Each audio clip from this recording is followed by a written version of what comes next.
Mr. Matthias Themel, Attaché, Economic Cooperation, Delegation of the European Union to India. He is the recipient of an Erasmus grant in 1995 to facilitate research in India, presently working for the European Commission as Director General for Development and Cooperation. I request you, sir, to please throw some light on the opportunities and prospectus of Erasmus Mundus Association, Europe. So, Dr. Chauhan,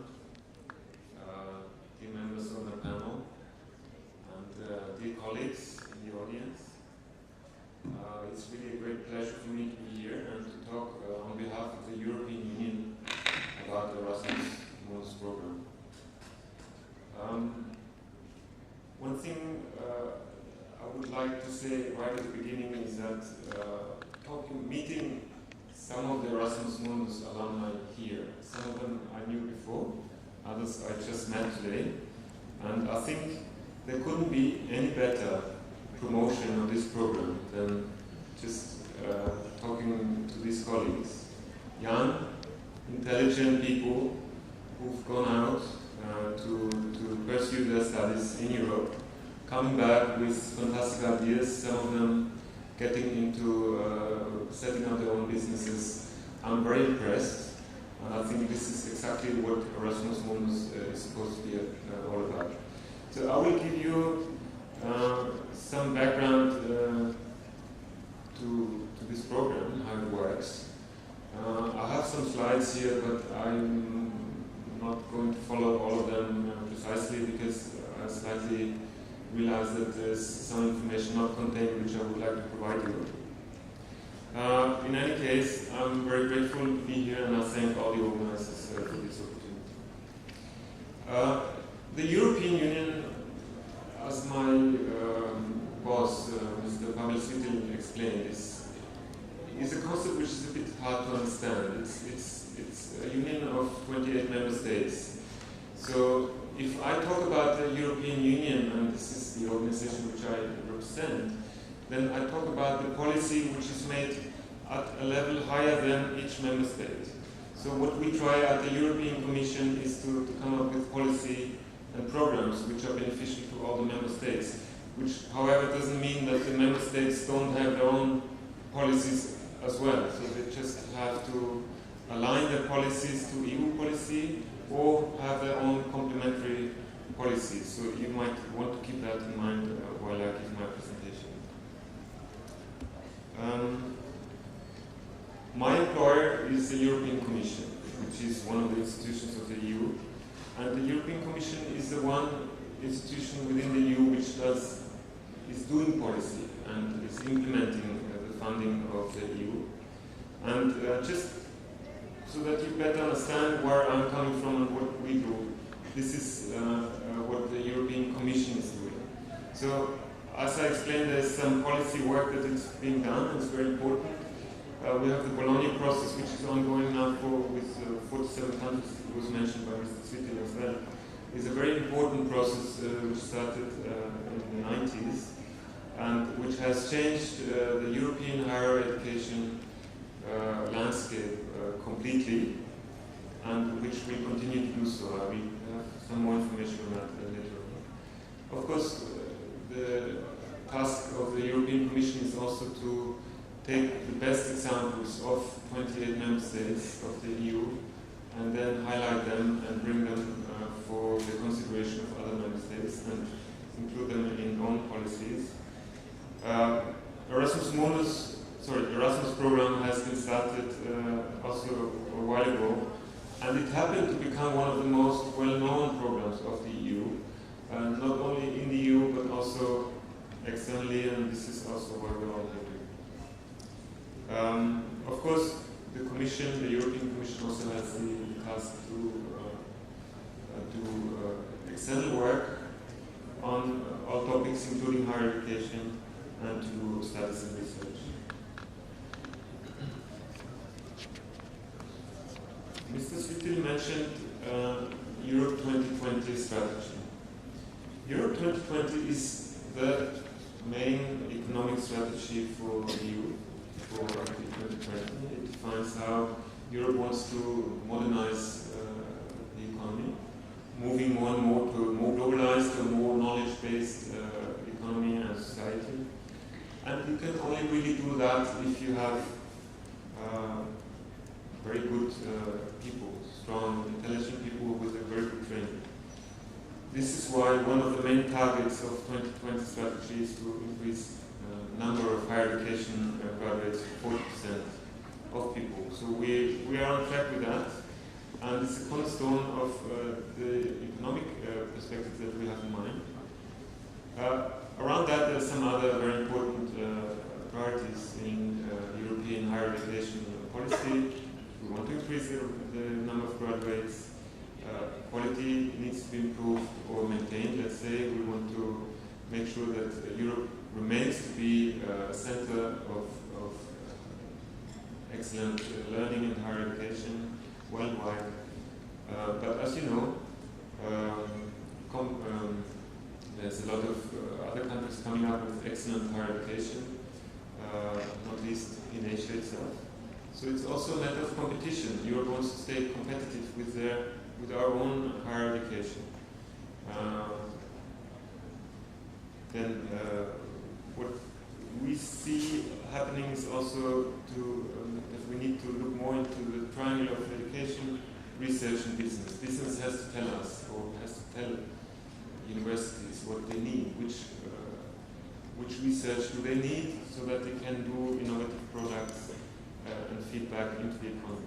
These are things that have always been happening, but with this modernization agenda, EU is giving the stimulus to do more and do it more systematically and to work for better economic development. Now, just for the Bologna process, you might have heard of it, and it's very important for the EU.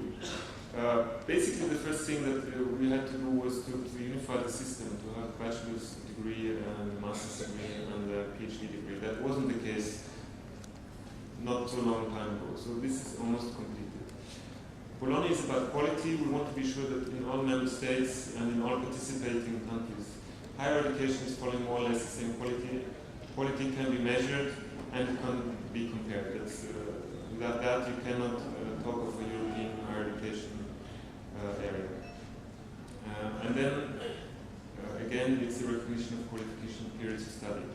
So this is not an easy thing to do because Europe has so many traditions of research, so many traditions of thinking, and has such a rich pool to draw on that the universities tend to, they want to stay with their own ways. But in the end, if we don't find a way that all universities agree on the way to make their diplomas and credits comparable, we'll not be heading anywhere. We cannot realize our vision of a mobile student mobility and this kind of research mobility. So perhaps because this might be of interest in the Indian context, and this is something that we discuss with the Indian government, as mentioned by Mrs. Little. What we have created in order to promote recognition of credit and degrees is the ECTS, European Credit Transfer and Accumulation System. It is a way of breaking down your curriculum into credits and define these credits very well, so that at the end of going through a course, you have very clear understanding. Everybody can immediately understand what this student is able to do. On that basis, it has become quite easy within the EU to exchange students without students losing time or without them having to start all over again. Whatever they took from one university, they will immediately continue working on in the next place where they start. EU, of course, coming back to the issue of competition, we want to raise our profile in higher education. We have a lot to offer. We have a huge variety in higher education. and a long history of excellence in higher education. And we need to build on that. And frankly speaking, we want to attract students like you to come and study in Europe. Not only because it's good for Europe. We also believe it's good for you, it's good for India to have this kind of exchange. Here's some details which I will just skip. And come to the Erasmus program. Erasmus program was started in 1987, and that was when there weren't many programs of this type going on, and the people, the leaders in Europe said, hey, we're so busy building a European Union, and at the same time we're so many diverse countries, and what would be the best way to move forward with the unification of our continent? And the obvious idea was to have young people move around, have young people study in different places and learn to know other cultures, other languages. And this is perhaps how Erasmus was conceived. And at that time it was for European students to move within the EU. And I think one measure of success of the Erasmus program is that this year we had 3 million students completing mobility under Erasmus program. As the world got more and more globalized, also the Erasmus program became more and more globalized, and since 2004 the EU started the Erasmus Mundus program, which has a specific focus on mobility from non-EU countries to the EU. So within that time span, for instance, we had 54,000 students from non-EU countries coming to the EU to study for various types of duration. And you will see on the next slide that India has been one of the most successful participants in the Erasmus Mundus programs, because in the time span of 9-10 years, 3,400 Indian students, fellows, scholars and university staff have benefited from Erasmus Mundus scholarships, which brought them to at least one European country, but most of them will go to more than one country. When we selected Erasmus Mundus programs for 2013, we selected 4 new programs under a specific India budget.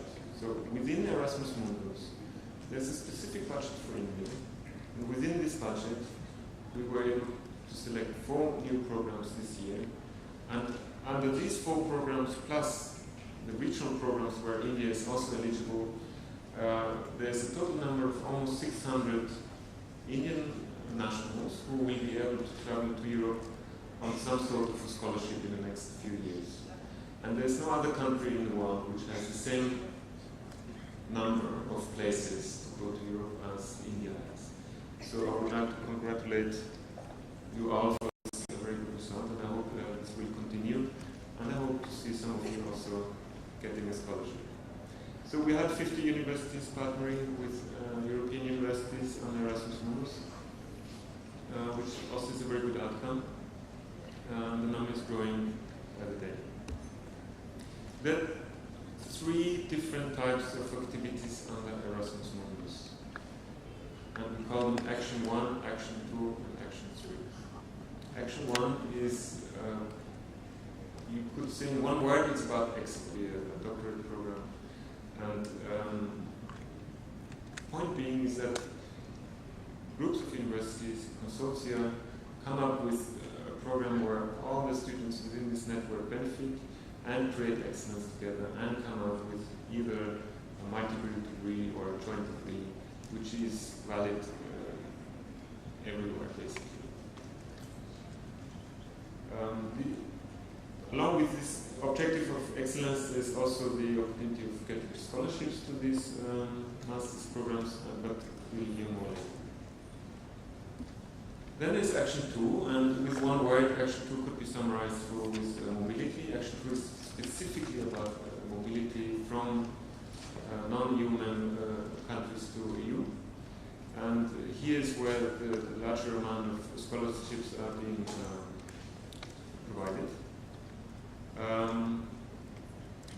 The interesting thing here to point out is that it's not only for students at all levels, so it's undergraduate, graduate, master students, doctoral students, postdoc, and it's also for academic staff, so exchange of academic staff and even administrative staff. The idea being that if you have even exchanges of administrative staff, you will increase the capacity of the universities on both ends to deal with mobility and to deal with internationalization of the program.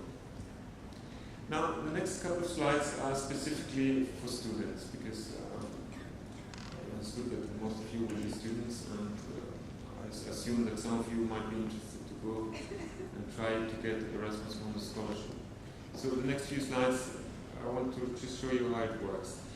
Basically, you find everything on the internet. The EU has providing a lot of platforms where you get all the information you need quite easily, and they're all very well connected. So, if you go to the website, you cannot have all this information in front of us. There's one Erasmus Mundus website where you have to put India on the drop-down menu, and you click Go, and you will see this type of screen. Under number 1, you will see the joint programs under Action 1. And somebody mentioned earlier on today that there are 138 master's programs currently available under Erasmus Mundus, and there are 42 doctoral programs to choose from. If you click either one, you will get the full list of these programs. Under point 2, you will find the Action 2 partnerships, which are mainly for mobility. And I was mentioning the selection of 4 new programs this year, so you will see this last one on the list, Brave, Amity, ECTS, and Namaste. These are the new programs that came online and where I think recruitment of scholarships or scholars has started or will be started shortly. Some of these partnerships have a specific focus. For instance, Brave has a focus on agriculture, Amity has a focus on engineering, ECTS has a focus on health, and Namaste has not one specific focus but covers a lot of different types of subjects. And if you go there and if you start the process of organizing a scholarship, you will be able to click on any of these things and get more information in detail. This is what you see when you click on the 138 master's programs. You get a list of 138 programs with project description and a website. Now, the bad news is that I'm not the one who is selecting the students for scholarships. I'm doing other things in my office. The selection of scholarships is happening for each project individually. So if you have, like, the first on the list here is 4 cities, it's about urban studies. If you're interested to get a scholarship under this program, you will have to contact the organizers of this particular program and find out what are the deadlines, what are the requirements, what are the eligibility criteria, and then write to them and get your application on the way. So there's not one single entry point. Unfortunately, I think it's hard to organize it with this variety of programs. But this is one question we often get. There is no one single entry point, and there's probably a lot of research that you need to do in order to find exactly the program that fits to your needs and your expertise, and then start the application from there. Of course, you need to know what you can expect from Erasmus Mundus scholarship. Here's a table summarizing the benefits for Erasmus Mundus students. This is the example of Action 2 scholarships for the period 2009 to 13. So as an undergraduate, for instance, you would get a monthly subsistence of 1,000 euros, and then the different types of target groups, and depending on what target group you are, you can have more or less months stay in Europe. You get support for tuition and registration fees. If applicable, you will get subsidy for insurance, and get a certain maximum amount per month. And these amounts do not include the travel subsidy.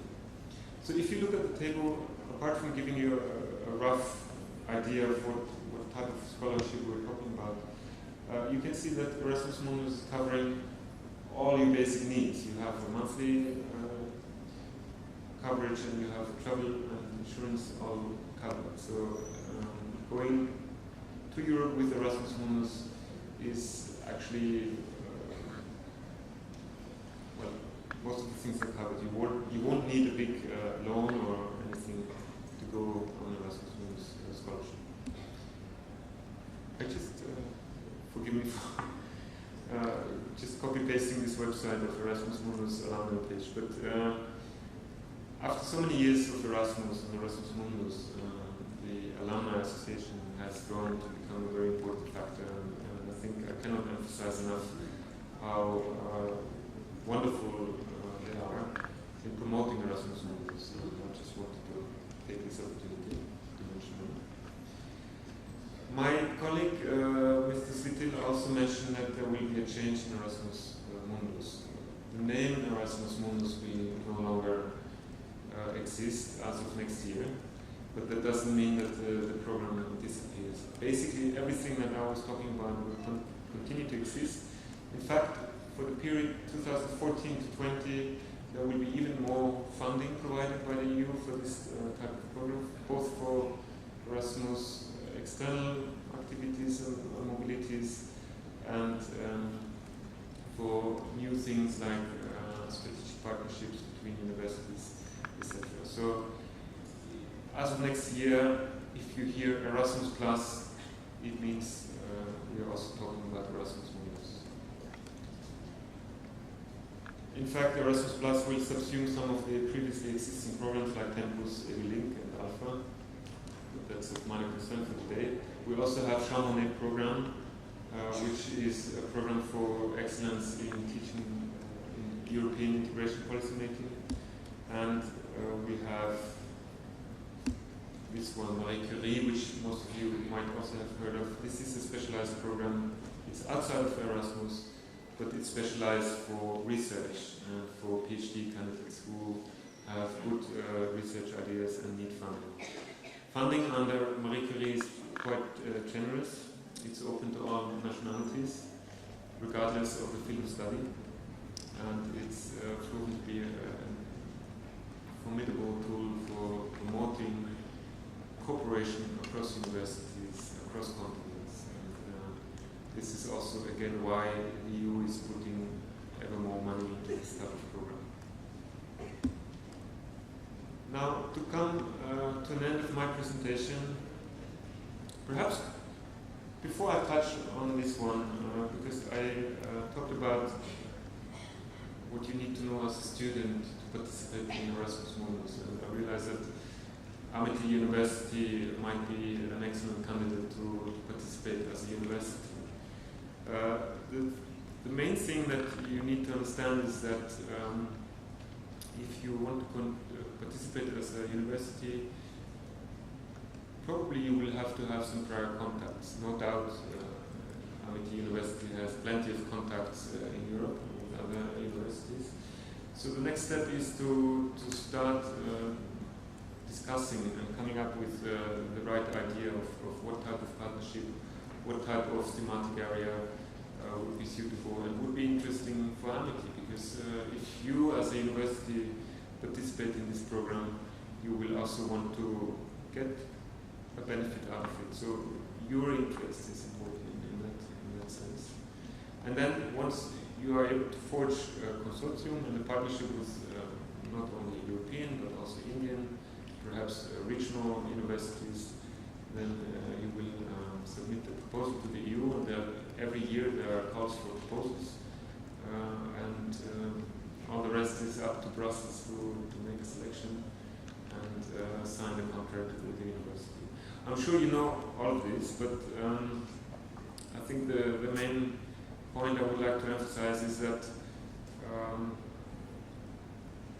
I think there's a lot in it for the university. It's becoming a member in one of these partnerships. It's just the first steps, and it will open many doors in Europe for further collaborations and exchange of not only students but also academic staff and researchers.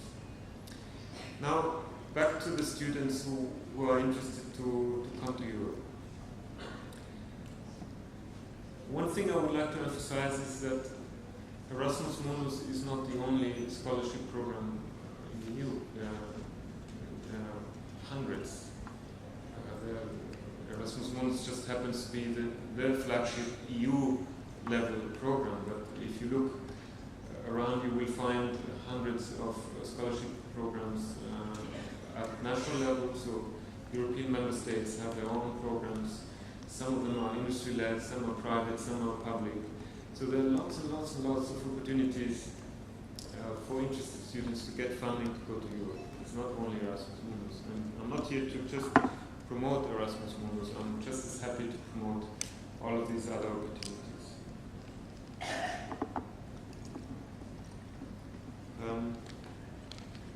The practicalities of going to Europe, perhaps we will hear more about it from our alumni. I want to make one very important point about language. As we know, UK, US, and Australia have traditionally been the main destination or target countries for Indian students. And, just last week we had another opportunity to talk about that in a different workshop. Language this of course makes it very convenient for you. If you want to go to UK and you sit in a course and you speak English and you don't have to bother about another language, there's nothing wrong with that. But the experience of us in Europe is that if you learn another European language, this will set you miles apart from students who stuck with the English that they already knew. So, for instance, if you go to Sweden and you learn Swedish, if you go to France and you learn French, as these young people have done, the investment is not in money, it's in brain power and it's in time, but the return on this investment is enormous. Take the examples of so many Erasmus Mundus students who went to Europe. They learned maybe French, maybe Swedish or whatever, German. And with all these industry exchanges that are increasingly happening, EU is the biggest industry or let's say trade partner of India. So all these companies in these countries are looking for well-skilled people to fuel this kind of trade, to fuel this kind of industry. So knowing German will give you a job almost automatically, much more than just knowing English, which is also useful, but it's, you should consider that element. Of course,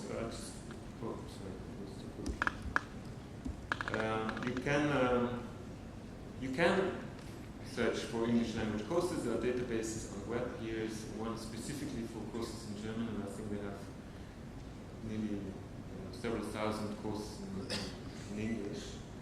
So it's easy to see them. And there's another website, again by the EU, where you can search a number of courses. Here's 177,000 courses which are in this database, and you can filter by language, by country, by subject, whatever. Visa is an issue. Visa is always a bit tricky, not for Erasmus Mundus usually. If you have Erasmus Mundus scholarship, visa is not an issue. If you are on a different scholarship, it can become an issue, although EU is working on facilitating these things more and more. But again, everything is on the web. There is a website here, immigration-related information. You can go there and you find, if you are a student, you say, I'm a student, this is the country where I go to, and you get all the information that you need in order to get your visa in time for your stuff. Insurance is needed, and you will need to have that. Cost of living is widely different from country to country, from urban to rural.